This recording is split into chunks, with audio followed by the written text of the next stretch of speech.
Hi, I'm Krutika, and today's conversation is with my wonderful brother Jigar Thanki. Now, I may be a bit biased because, after all, I've known him his whole life, but trust me when I say he's one of the kindest, most inspiring, and knowledgeable people I've ever met. Whenever I face a challenge, whether personal or professional, he's the person I turn to for wisdom and perspective. In this episode, we dive into his journey of writing his first book, Mental Models: What I'd Tell You in 3 Hours, a project inspired in part by becoming a father. He shares the models, principles, and influences that have guided him, and we explore how becoming a dad has realigned his North Star. There's so much to take away from this conversation, from his thoughtful insights to his humility and brilliant mind. Above all, his journey is a powerful reminder of the importance of service and creating value for others. Hello, Jigar. I know I've insisted that you feature as a guest on my podcast, but I hope you're excited to join me today. How are you? Yeah, excited. After a lot of persuasion, I'm finally here. And you went to coaching today, didn't you? Or was it a match you had this morning? How was that? Yeah, I teach football on a Saturday and Sunday, and we had a match today, which we won. So that was lifting the mood. So you've caught me on a good day. Amazing. That's going to be perfect. So let's go straight into it. Obviously, the conversation today is specifically about your journey writing a book. And the book is called Mental Models: What I Tell You in 3 Hours, Advice for My Kid.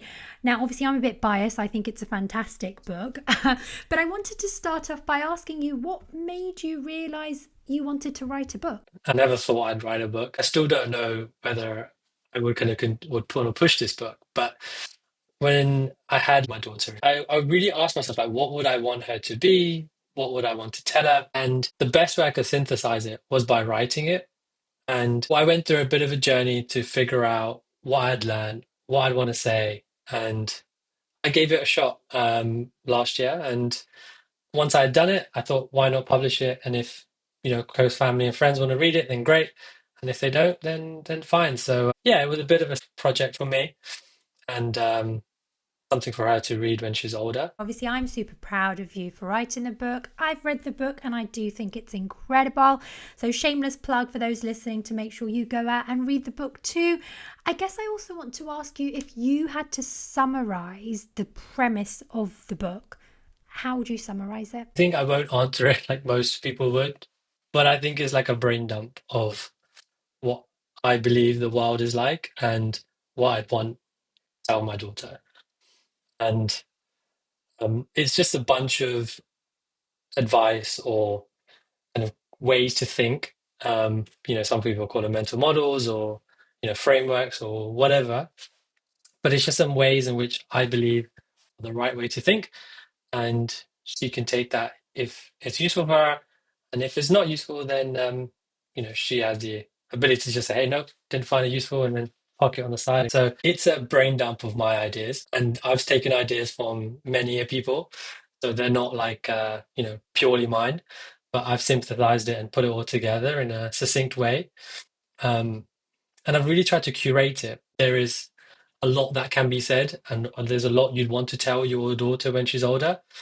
And I tried to project myself out, 16 years from now, and what would I want to say? And I really tried to challenge myself to write in a very concise way with less words. And this is kind of what it is. So it's the best way to describe it. It's a brain dump. You mentioned it's a brain dump, but I must say it's a very organized brain dump. You've been so methodical in the way that you've presented each of your chapters. Each of your chapters follows a specific flow in terms of how you've synthesized your ideas. Now, you mentioned obviously the book is a bit of advice for your daughter, my wonderful niece. So, would you say that, the book was inspired in part because of you becoming a parent, because of you being a father and you wanting to impart that wisdom? So that's one aspect of my question. But how has becoming a father also shaped a lot of the ideas that you've put down in your book? I think if I'm being honest, I would say it's more of the former, which is what would I want her to tell her and what would I think she would benefit from. At the time I was writing, she was a year old, so it's hard to know what she would be like or what situation she's going to be in. you can't predict what the future's like. If someone told you today that, hey, there'd be loads of people making money off podcasts, YouTube, Twitch, whatever, you wouldn't have thought it. Or if someone told you, hey, to be successful, you'd be like a digital nomad. And those things are alien. And if someone was to advise me like 15 years ago about these things, they wouldn't have even unpacked this topic. Um, so it's hard to predict. So I couldn't predict, right? But that ruled out a whole bunch of stuff. It ruled out a lot of tactical detail of things to say, right?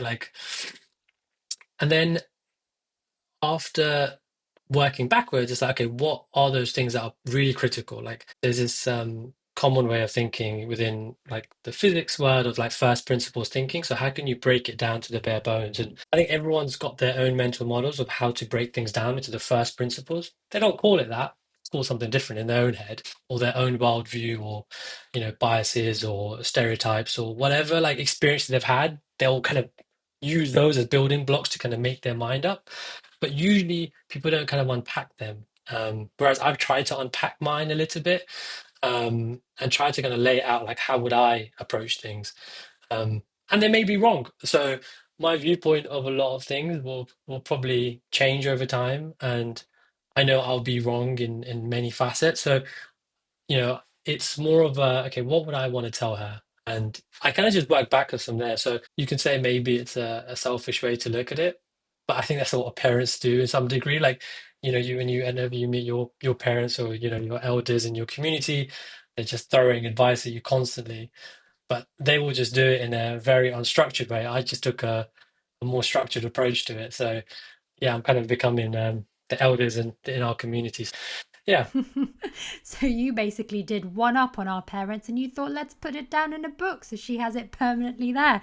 That's exactly. fantastic. I mean, one of the things you mention in your book, and you refer to the North Star, this concept of having that North Star in place.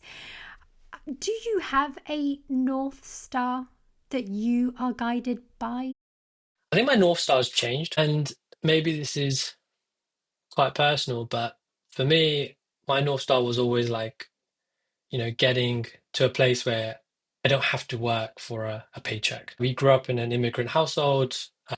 There's certain kind of psychological things that have been passed on to you, and maybe those scars were lived by, and I never wanted to be in that space, in that mental space. And I think my North Star was, never to have to work for a paycheck. And for me now, it's about how do I be, the best parent I possibly can? How do I kind of maximize my value for the world in which we live in? I left a job at a very big tech organization that I'd been at for a long time and moved to a small startup that's doing a cause that's for the better good of humanity. And, I took time off work and I spent a lot of time with my child. I do a lot of youth coaching. And those principles guide my life. So if you ask me, like, were you to pin me down on a North Star, I think I have a principled view, which is, how do I be a better person and how do I create a better world for those around? And that's really beautifully put. What I'm hearing come through in that answer is this idea of service and service to others, value to others. Yeah, you can say that. I see it as like as a step that I think everyone takes in their life. People get that to that stage at different stages in their life, and there's this Hindu philosophy, right, the Dharma cycle, where after a certain point in time, usually when you're elders, you will kind of serve the community or you will try to give back. And I've always wanted to give back, and I love teaching. I love spending time with people who are willing to learn.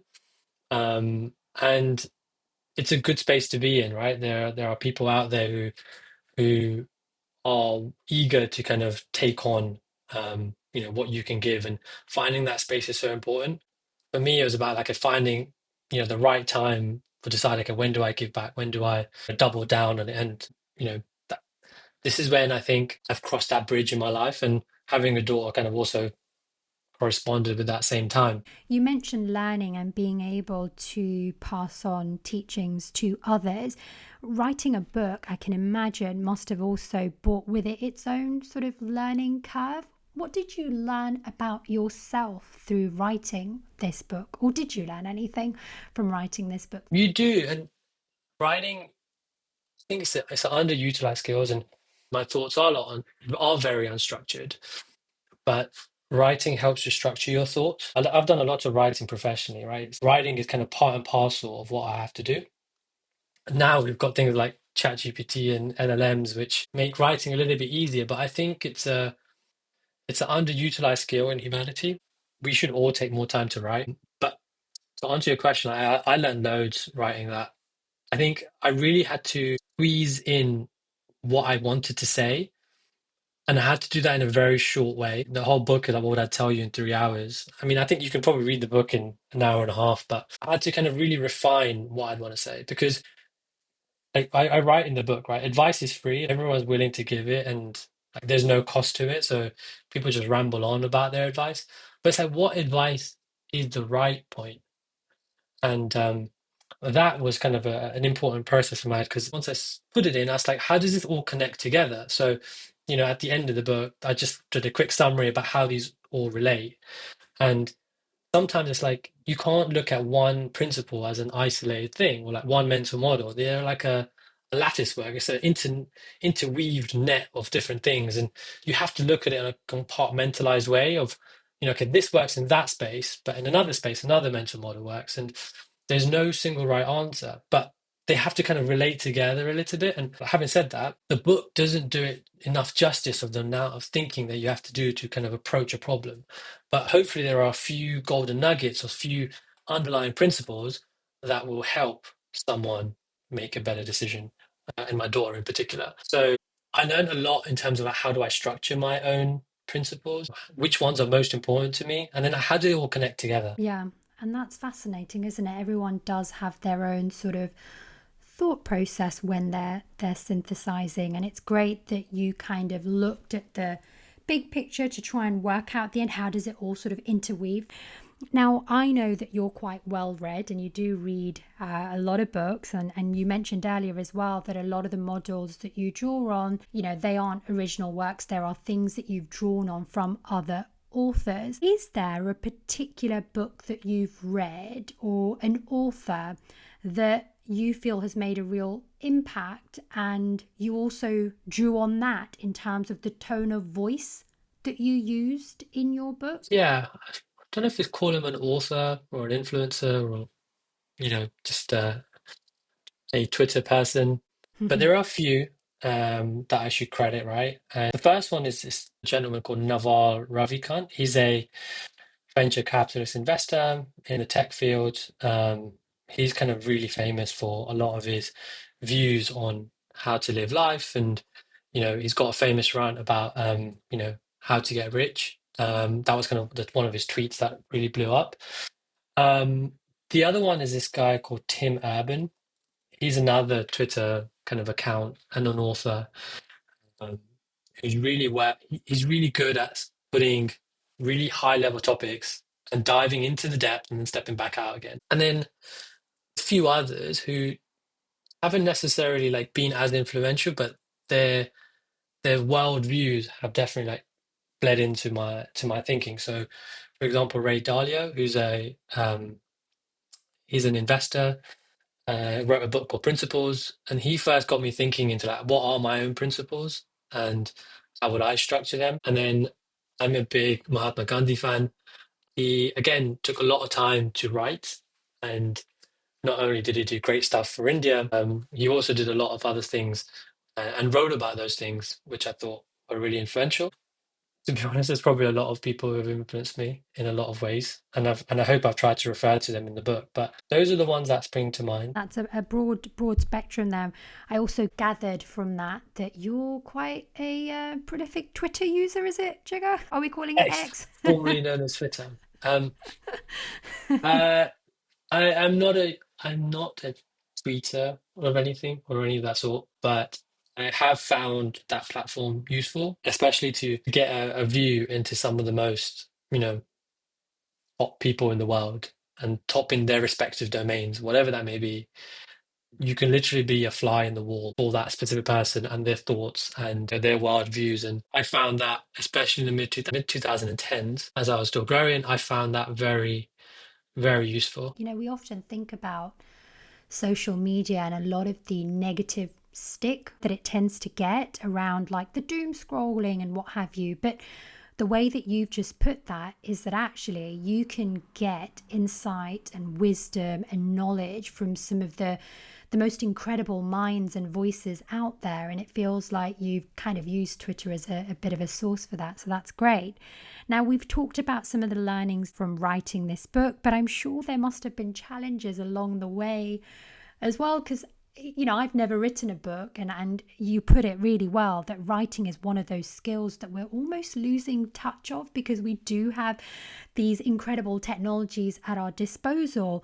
I mean, was there particular challenges that you experienced when you were writing the book? And if so, how did you overcome those challenges? Yeah, there are definitely challenges. I'd say the first one is starting. Like I had been sitting on this idea for almost a year. Starting is the hardest thing, I feel. Like getting that first crank of the wheel is going to be the hardest step. I speak a lot about like execution because in a world with so many ideas and so many, people doing all sorts of cool things, like the execution really matters. The first step is starting, right? Like you're not even going to be able to achieve anything if you don't start. And it sounds so simple, but that's one of the hardest things.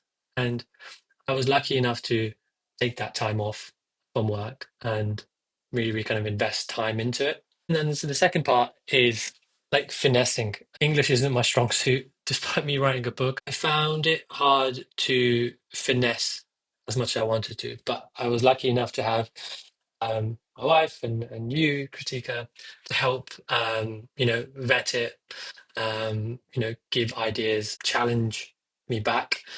And that was useful. And I hope more people do. One thing I really love is when someone's read the book, like someone who I know and I admire, and then they'll come back to me and they'll write this long essay of their thoughts on it. And I love it because this isn't meant to be like a factual book or something that's set in stone. It's a point in time, but viewpoints change, and I want to be challenged, and I want it to be a discussion point. So I would love to be in a world later on where, like, my daughter's challenging these viewpoints, and she's like, actually, I wouldn't rank this number one, or I wouldn't rank it in this order, or this bias doesn't even exist anymore. Like it's kind of completely irrelevant. So I would love to get into that realm, but yeah, to answer your question, the starting was the hardest, and then definitely kind of finalizing it was the hardest bit. And actually, your last chapter is aptly titled "Execution is King." So, if I was to ask you what was it that you did to even take that first step? I know,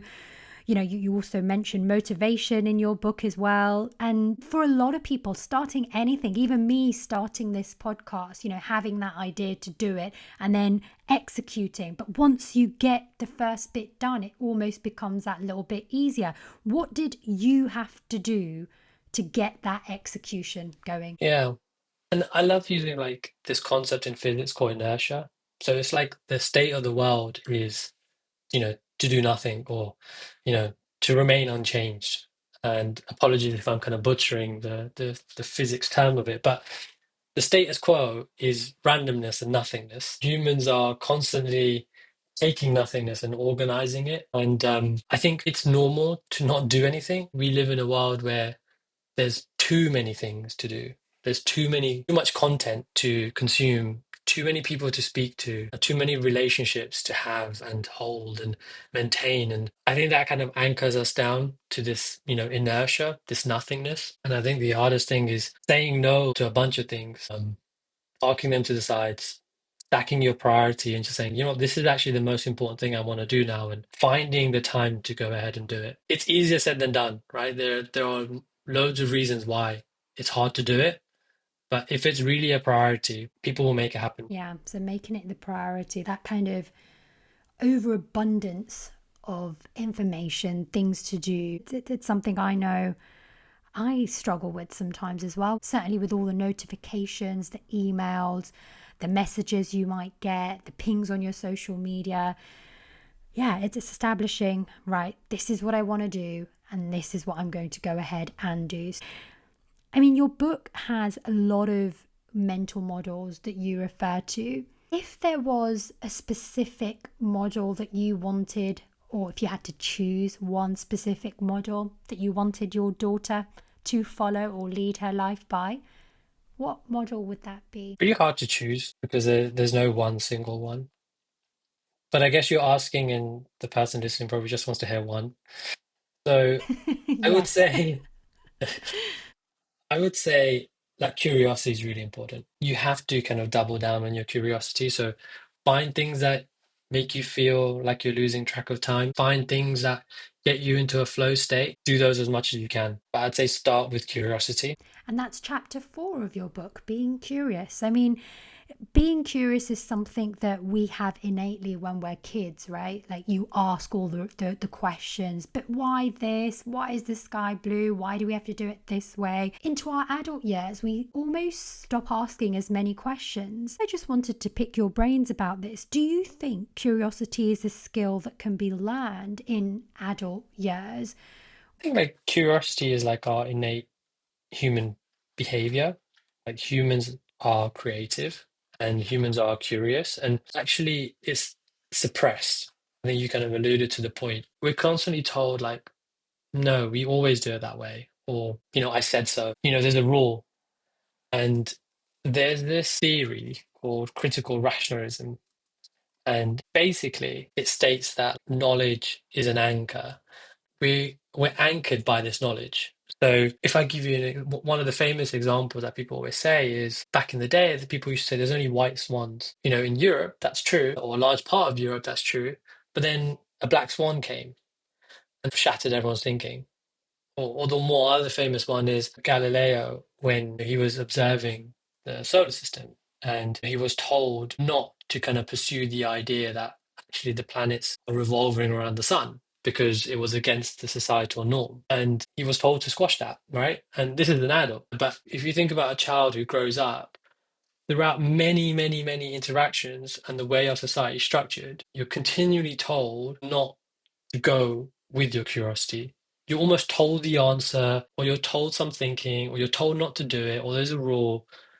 And actually, that hampers people. And actually, one of the liberating moments I had in my adult life was knowing that not everyone's right and more people are wrong than others. And that's not to say you should ignore them or be disrespectful. It's to acknowledge that no one knows. Everyone is trying to figure out a bunch of stuff. No one is like a master at anything. You have to figure it out yourself. Like you have to absorb the various different inputs and the various different information points and whatever your worldview is, you have to decide. You can't do that if you're not curious. I don't have like an easy answer for it, but I think it's suppressed. And the best way to unsuppress it is to try to focus on what you're curious about or what you're interested in and unpack that. Like there's no better thing to do than double down. Oh, this is really interesting. All right, go find out.